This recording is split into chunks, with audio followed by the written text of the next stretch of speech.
So this is part 2 of the 22 lessons I learned from my millionaire mentors, and I want to share it with you guys because I'm in a giving mode. So I want to continue on with lessons 12 to 22. This is so damn valuable for you. If you haven't watched part 1, then check out this link. Is it here below? You're going to put a link here? Okay. So my guys are going to put a link down below for the first part if you haven't watched part 1 yet. Or maybe in the comments, I'll put it in the caption as well. So check out part 1 if you haven't watched part 1 yet, so do so.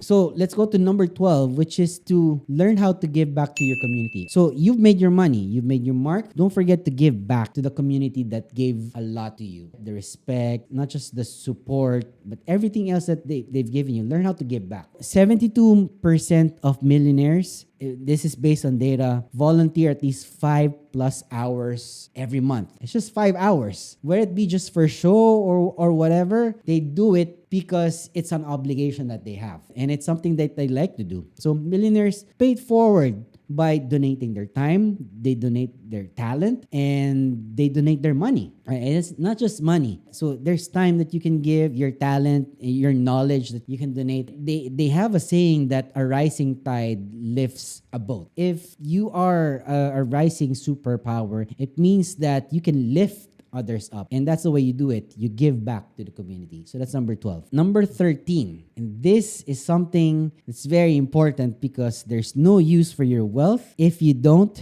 exercise. You have to stay healthy. 76% or 3 out of 4 millionaires that I know exercise at least 30 minutes a day. Honestly, I've been exercising 5 times, almost 6 times a week now for at least 30 minutes to 1 hour doing CrossFit. But regular exercise gives a lot of benefits, including giving you focus, better memory, improve sleep quality, physical fitness, mental concentration. And yeah, it doesn't matter if you have abs or nice arms. You just want to be healthy that you can go along your day without getting tired. And the way to do that is being fit. All my mentors, I can tell you, they're not like ready to compete in super bods or whatever competition it is for fitness, but all of them are healthy. That's what I can tell you. And some of them even got hit with the COVID-19 virus, but it didn't hit them hard. You know why? Because they stay healthy. They know how to take care of themselves. It's useless to have all those money in your account if you can't,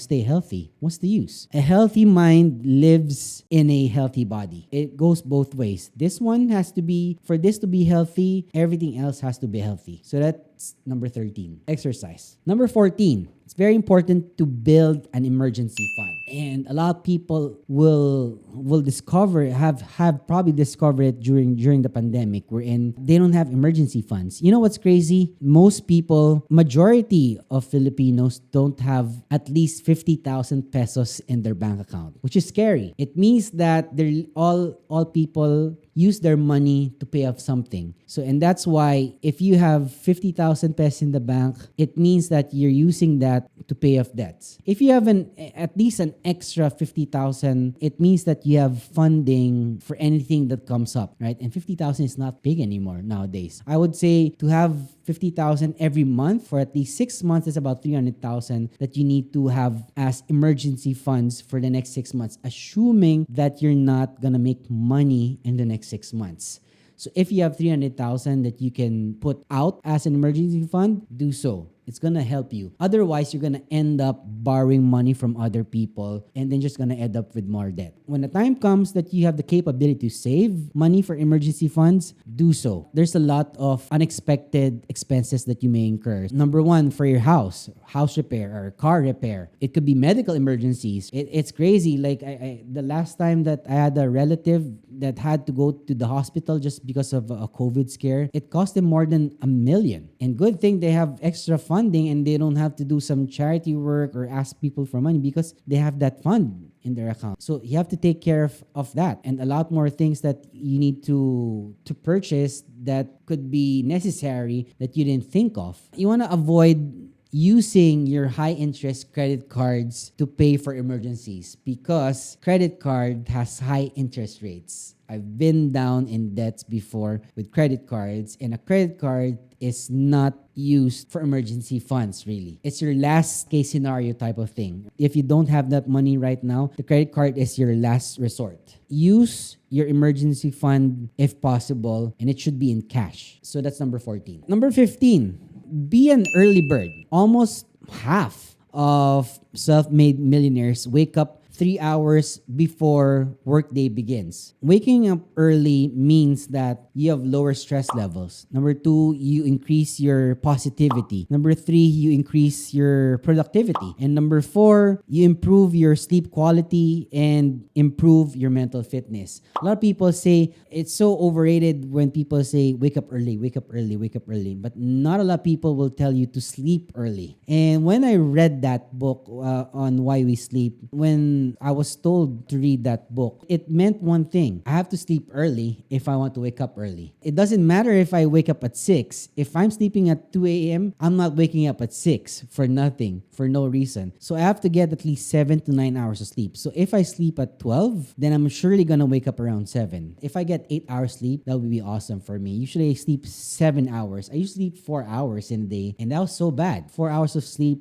gets you cranky and doesn't do well for your body. The early bird gets the worm. Be an early bird and sleep earlier. Number 16, stop comparing. Comparison is the thief of your joy. It's a great quote by Theodore Roosevelt wherein he said that, learn how to focus on your purpose, your experience, owning your feelings, and turning your attention inward instead. The only competition is staring back at you in the mirror. And if you want to start having changes in your life, start with the man in the mirror. Stop comparing yourselves with others. That's the basic premise of this. And by the way, if you're liking this episode that you're watching right now, a subscribe to the channel would be outrageous. Did I say it right?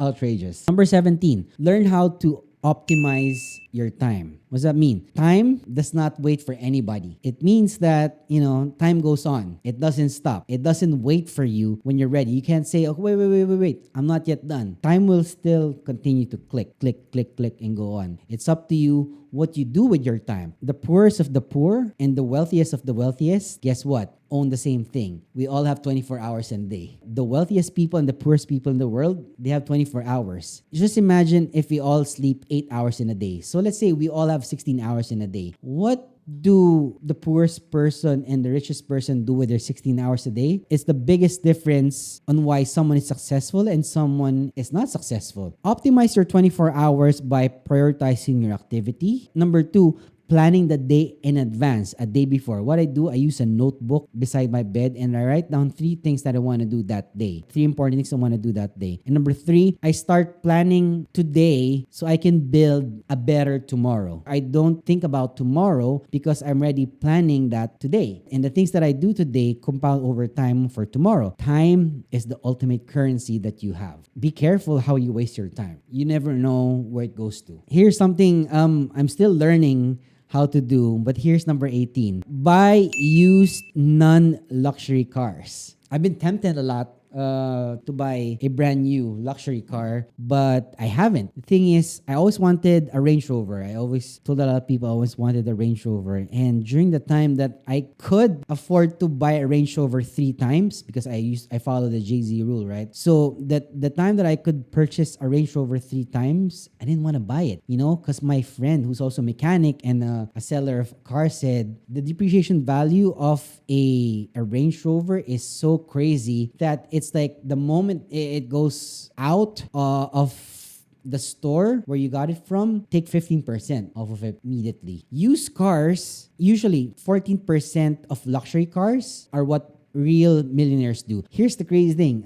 All my mentors, they don't buy brand new cars. And that's one thing I learned from them. They don't buy brand new cars. The reason for that is because, number one, used cars save you a lot of money. So when you buy a car for 1 million, it goes out. You can't sell it for 1 million peso anymore. You're gonna sell it for 950. If you buy a 1 million peso car, automatically the next day, it's gonna be worth 950. You cannot sell it for 1 million. You cannot sell it for a profit unless it's a limited edition. If it's like one out of 150 cars, yes, it could increase in value. Number two, it lasts several years after. And it still comes with a warranty if you buy a pre-owned car, maybe 1 year, 2-year-old, 3-year-old cars. And of course, like what I said, it's already depreciated. So most cars, if not all, are depreciating assets, like electronics. Like a phone is a depreciating asset. If you buy this phone for, let's say, 100,000, tomorrow it's not going to be 100,000 anymore. Right? Once you're using it, it's going to be 99,000 and below. You're not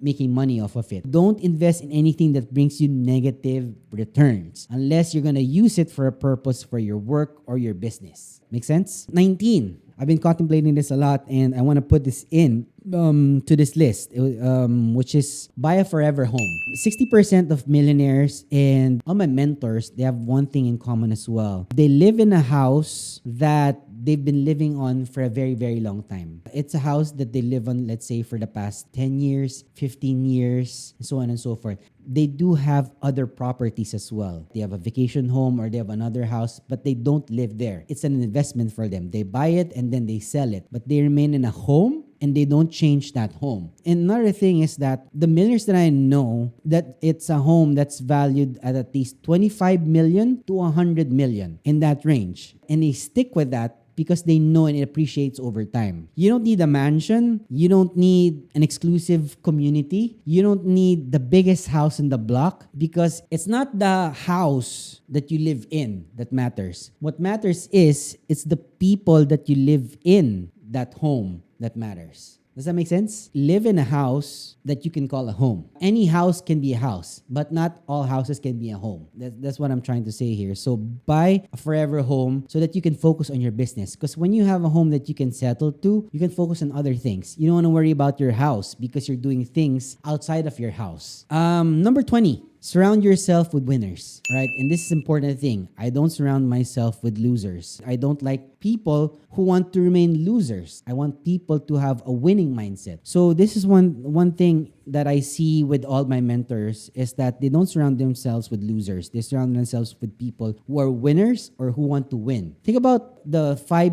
closest people that you hang out with. Soon that you'll realize that you have the same thoughts as them, you have the same goals as them, and you offer similar advice similar to them. People, they can inspire you and they can really drain you. Choose who you hang out with. Imagine this, if you hang out with 5 millionaires, chances are you're going to be the 6th millionaire. If you hang out with 5 losers, chances are you're going to become the 6th loser. Know who you want to surround yourself with. So that's number 20. Number 21. All my mentors, they're not employees. They're all entrepreneurs, right?